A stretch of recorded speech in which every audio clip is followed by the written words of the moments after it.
siya sa akin! Skandalo to. Ba't ka tumitingin sa akin? Gosh, pasensya na. Ha? Jade, halika. Umupo nga muna tayo. Na. Sopat kayo ni Emma, no? Oh my gosh. Tauhan niyo kayo, no? Kumalma ka. Jade, umiinom ka ba ng gamot mo?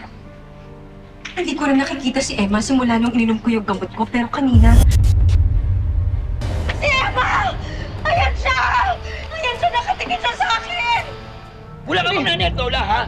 Hindi nga ako totoo sinasabi niya. Tama na po yan, tama na po yan, tama na po yan. Bakit po kayo nag-aaway? Ito, minamaltrato po yung pasyente. Hindi po. Ang sabi po sa akin, nag-uulyanin lang po yung pasyente kaya...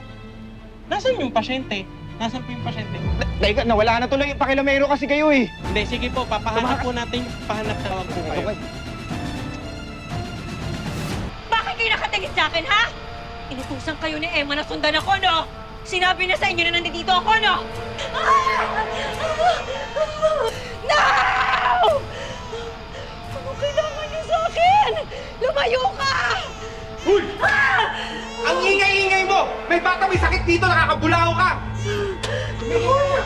Si Emma! No! Stop! Stop! Umalis kayo dito!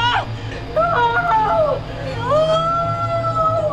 Inutusan kayo ni Emma, no? Binayaran niya kayo para gawin ito sa akin, no? Stop! Stop! Don't look at me! Why are you looking at me, ikaw? Emma! Joe! Tingin sa'yo, wala sumusugot sa'yo. Halika na. Hindi siya. Nandito si Emma. Nakita ko siya. Sinusundan niya ako. She's here. Ano? Ano kailangan niya? Sige lang, Jade. Mataranta ka. Mabaliw. Kulang pa yan sa ginawa mong pangbabaliw sa akin. Sa ginawa mong pang-aagaw sa asawa at anak ko.